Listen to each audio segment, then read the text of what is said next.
Back to another video और आपका आज सो लास्ट एपिसोड में हमने देखा था कि जो युद्ध है उसके नियम डिसाइड हो चुके थे और कृष्ण जी कर्ण के पास भी गए थे एक मतलब फिर से उनको कन्विंस करने के लिए, लेकिन वो कन्विंस नहीं हुए और फिर वो अर्जुन के पास गए और अर्जुन को थोड़ा सा एक ये चीज़ हुई फील कि वो क्यों गए उनके पास और उन्होंने वो रीज़न भी बताई कि वो क्यों कन्विंस करना चाहते हैं, क्योंकि अर्जुन के पास जो बाण है वो सिर्फ एक ऐसा बाण है जो कि कर्ण के पास कर्ण के पास हाँ, जो कि अर्जुन को एक तरह से नुकसान जो है सबसे ज़्यादा पहुंचा सकता है। तो अभी देखते हैं आगे इस एपिसोड में क्या देखने को मिलता है, तो चलिए देख लेते हैं ये वीडियो।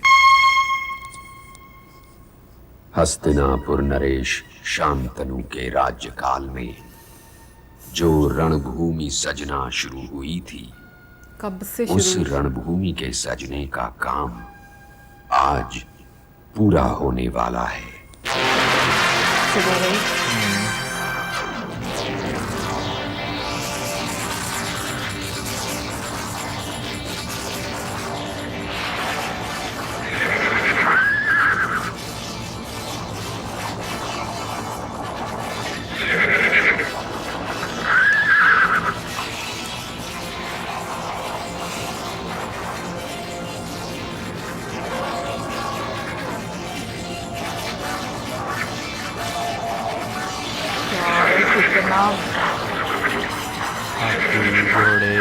सही बात है, और ऐसे शूट करना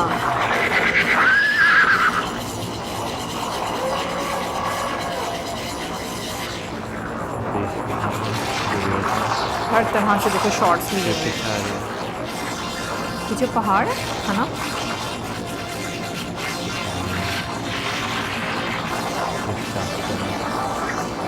हाँ पहाड़ पीछे था है।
ये सिर्फ अभी हम देख रहे हैं, बट रियल में ये जब हुआ होगा ओ गॉड कुछ लोगों के लिए कितना मुश्किल रहा होगा।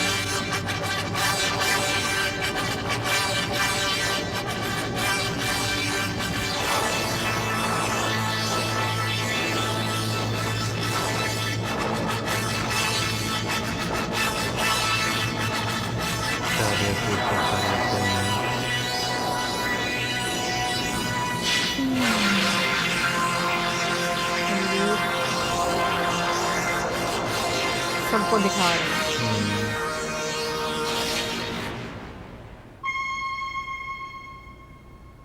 अब कभी न ऐसी रणभूमि सजेगी, न ऐसी सेनाएं बनेंगी और न ही ऐसे महायोद्धा एकत्र होंगे, किंतु इस महायुद्ध, इस धर्म युद्ध के वृक्ष की जड़ हस्तिनापुर नरेश धृतराष्ट्र के हृदय में है।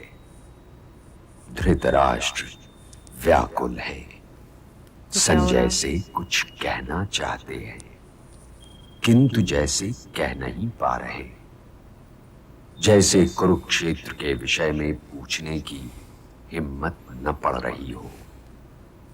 संजय से अपने राजा की दशा छिपी हुई नहीं है, वो दुखी है अपने हस्तिनापुर के लिए भी और कदाचित अपने नरेश के लिए भी। मैं ये सब देख रहा हूं। और स्वयं मैं भी गहरी सोच में हूं कि कथा आज उस स्थान पर है जहां स्वयं शब्द भी फूंक फूंक कर पांव धरेंगे। ये कथा गीता की सीमा रेखा पर खड़ी है। इसका तात्पर्य ये है कि जब तक गीता चलेगी तब तक मैं भी केवल सुन ही सकता हूं, बोल नहीं सकता।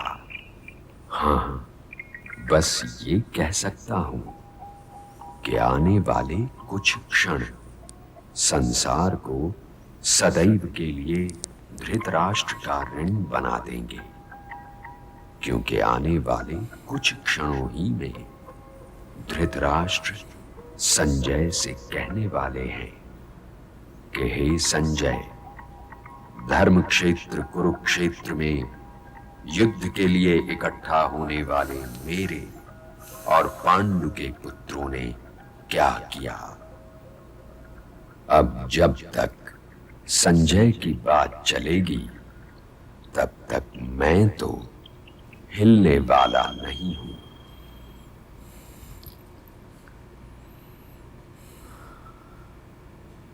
हे संजय, धर्म क्षेत्र कुरुक्षेत्र में युद्ध के लिए इकट्ठा होने वाले मेरे और पांडुपुत्र इस समय क्या कर रहे हैं? महाराज,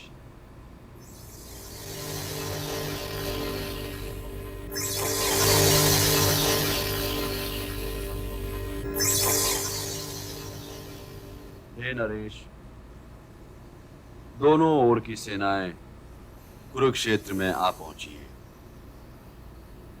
गंगापुत्र भीष्म और युवराज धृष्टद्युम्न अपनी अपनी सेनाओं का नेतृत्व कर रहे हैं।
ड्रेस वैसे अच्छा है। क्या अच्छा? ड्रेस अच्छा। हाँ। हे आचार्य, आपने पांडवों की यह सेना देखी जिसे आपके मित्र द्रुपद के पुत्र धृष्टद्युम्न ने व्यू बनाकर आपकी सेना के सामने खड़ा किया है। और इस महान सेना में कैसे कैसे योद्धा, कैसे कैसे धनुर्धर और कैसे कैसे शूरवीर हैं।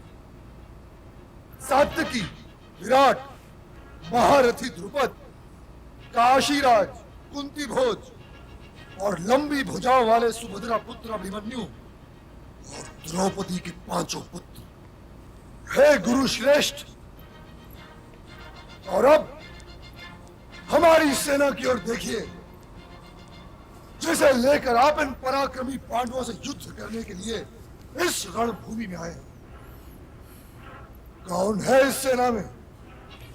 स्वयं आप, पितामह भीष्म, कुल गुरु कृपाचार्य और ऐसे ही कुछ और महान योद्धा। कहते हैं कि ये सब युद्ध कला में निपुण है।